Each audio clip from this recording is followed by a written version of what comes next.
સુરત નવી civil hospital ફરી એકવાર વિવાદમાં આવી છે। એસએમસી દ્વારા સિવિલ હોસ્પિટલને નોટિસ પાઠવવામાં આવી, જ્યાં દર્દીઓ સારવાર લેવા માટે આવે છે ત્યાં જ હોસ્પિટલમાં રોગયાળાનું સામ્રાજ્ય જોવા મળ્યું। સુરત શહેરની નવી સિવિલ હોસ્પિટલ પૂર્ણ વિવાદમાં સપડાઈ છે। મહાનગરપાલિકા દ્વારા વારંવાર પાઠવવામાં આવેલી ગંદકી મુદ્દેની નોટિસ બાદ પણ સિવિલનું તંત્ર ઘોર નિંદ્રામાં જ પોડી રહ્યું છે। તાજેતરમાં પણ એસએમસી દ્વારા નવી સિવિલ હોસ્પિટલને ગંદકીના ફોટા સાથે નોટિસ ફટકારવામાં આવી હતી, પરંતુ તેમ છતાં સિવિલ હોસ્પિટલમાં કોઈ જ સુધારો જોવા મળ્યો ન હતો। ગંદકીથી ખદબદતા સિવિલ હોસ્પિટલમાં સારવાર માટે આવતા દર્દીઓ પણ હાલાકી વેઠવાનો વારો આવ્યો છે। પાલિકા આરોગ્ય વિભાગ દ્વારા 4 વર્ષમાં 50થી વધુ નોટિસ આપવામાં આવી છે। સિવિલ હોસ્પિટલમાં ગંદકી, પાણી લીકેજ, મચ્છર બ્રીડિંગ બાબતે નોટિસ આપવામાં આવી છે। સિવિલ હોસ્પિટલમાં આશ્ચર્યની વાત એ છે કે દર્દી સારવાર કરતા ડોક્ટર પણ બીમાર હોવાનું જાણવા મળ્યું છે। મહત્વની વાત એ છે કે જ્યાં હોસ્પિટલમાં દર્દીઓ સારવાર માટે આવતા હોય છે ત્યાં જ હોસ્પિટલમાં ગંદકી અને મચ્છરોનો ઉપદ્રવ જોવા મળ્યો છે, તો સિવિલ હોસ્પિટલના તબીબો પણ બીમારીમાં સપડાયા છે। આ બાબતે સિવિલ હોસ્પિટલના તંત્ર સાથે વાત કરવા તેઓએ જણાવ્યું કે આ સમગ્ર મામલે તેઓ દ્વારા તપાસ કરવામાં આવશે અને જો કંઈક ચૂક લાગશે તો યોગ્ય પગલાં લેવાની હકીકત ડોક્ટર જિગીશા પારડિયા દ્વારા જણાવવામાં આવી છે। જે સુરત શહેરમાં હાલમાં રોગચાળાનું જે સામ્રાજ્ય ફરી જોવા મળી રહ્યું છે, તો સુરત શહેરમાં જે સિવિલ હોસ્પિટલ જે રોગચાળામાંથી જે દર્દીઓ આવતા હોય છે, તો ત્યાં પણ જે ગંદકીના કારણે અનેકવાર અહીં રોગચાળો સૌથી વધુ જોવા મળી રહ્યો છે। તો સિવિલ હોસ્પિટલને તંત્ર દ્વારા નોટિસ પણ આ બાબતે ફટકારવામાં આવેલી છે। તો જે આપણે જે એસએમસી જે અધિકારી છે તેઓ પાસેથી જાણીએ કે તેઓ આ બાબતે શું કહે છે। જી આપણું મારું નામ ડીકે કદમ, સેન્ટ્રી સબ ઇન્સ્પેક્ટર, સુરત મહાનગરપાલિકા, બીબીડીસી વિભાગ। અમારા કાર્યક્ષેત્રમાં નવી સિવિલ હોસ્પિટલ આવેલી છે અને તેની અંદર જે કંઈ કમ્પાઉન્ડ જે કેમ્પસ છે તેની અંદર વરસાદના કારણે પાણી ભરાવા ખાડાની અંદર થતા હોય છે, જેની અંદર અમે સઘન કામગીરી કરાવતા હોઈએ છીએ। અમે જંતુનાશક દવાનો છંટકાવ કરીએ છીએ અને અમારી જે ધુમ્રસેનની ગાડી આવે છે તે પણ ફેરવવામાં આવે છે।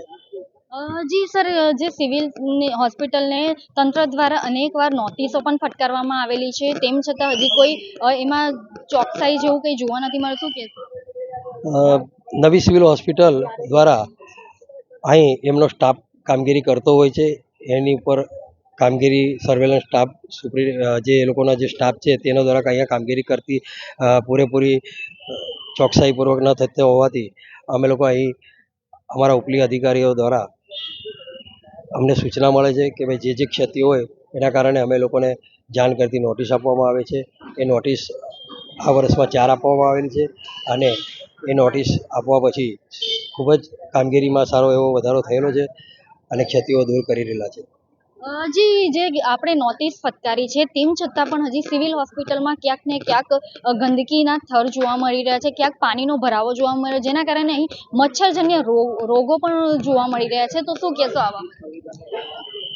કારણ કે સિવિલ હોસ્પિટલનો કમ્પાઉન્ડ એક લોકલ પેલેસ છે, તેની કારણે આવતા જતા પબ્લિક પણ થોડી અવેરનેસ ન હોવાથી અહીં ત્યાં બધા કન્ટેનરો જે ખાઈને નાખતા હોય છે। વરસાદના કારણે આ વર્ષે વરસાદ વધારે પડતો હોવાથી ઘણો બધો વરસાદના કારણે ખાડાઓ પડેલા છે, તેની અંદર પાણી ભરાવો થતો હોય છે। તેની અંદર અમે લોકો કન્ટિન્યુઅસ દવાઓનો છંટકાવ કરતા હોઈએ છીએ, ઓઇલ નાખતા હોઈએ છીએ અને એ રીતે તમામ કામગીરીઓ અમે કરતા હોઈએ છીએ। નવી સિવિલનો અહીં સ્ટાફ કન્ટિન્યુઅસ એ લોકોની બી કામગીરી કરતા હોય છે, એ લોકોનો સ્ટાફ દ્વારા એ લોકોના એસઆઈએસએસઓ દ્વારા બી કામગીરી થતી હોય છે।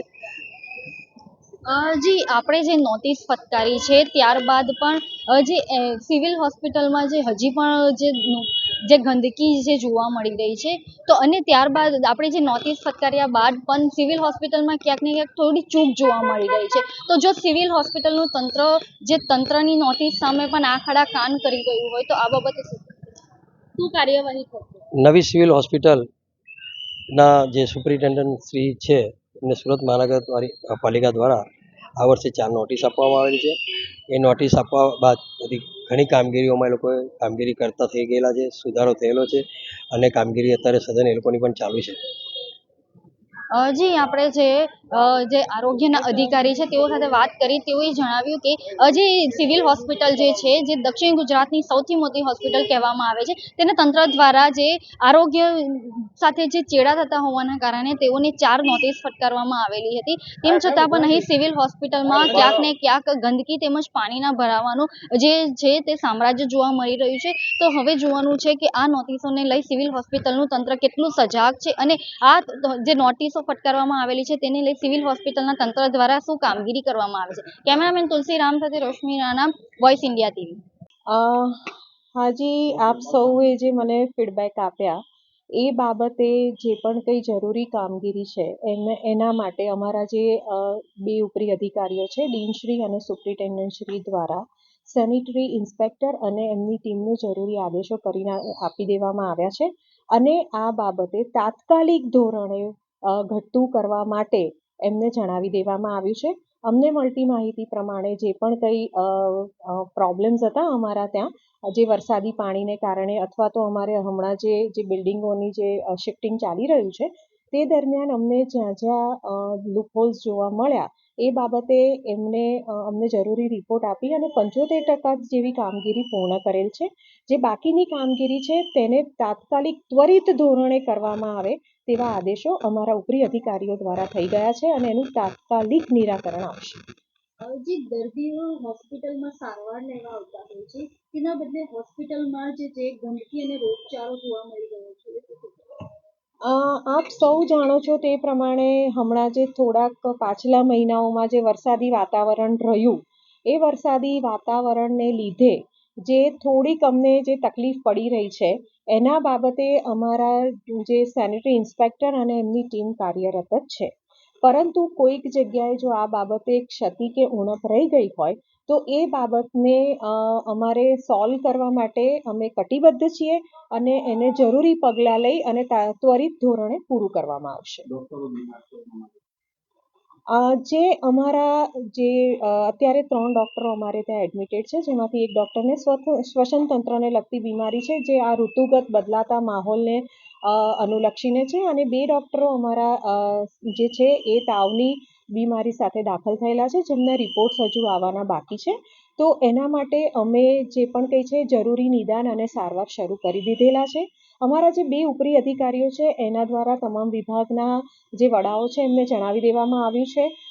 તદુપરાંત અમારા જે મેડિકલ સ્ટુડન્ટ્સ છે અને રેસિડેન્ટ ડૉક્ટર્સની જે ટીમ છે એમને જણાવી દેવામાં આવ્યું છે કે આપને કોઈ પણ રોગના શરૂઆતી લક્ષણો દેખાય તો આપે જે તે ડૉક્ટરનો સંપર્ક કરી એના દ્વારા જરૂરી નિદાન કરાવી સારવાર શરૂ કરવી અને જ્યાં સુધી આપ લક્ષણમુક્ત નથી થતા અથવા તો સ્વસ્થ નથી થતા ત્યાં સુધી અમારા જે પણ કંઈ ડૉક્ટર્સ છે વિવિધ ડૉક્ટર્સની ટીમ છે એના સુપરવિઝનમાં જ રહેવાનું રહેશે એવા આદેશો થઈ ગયેલ છે.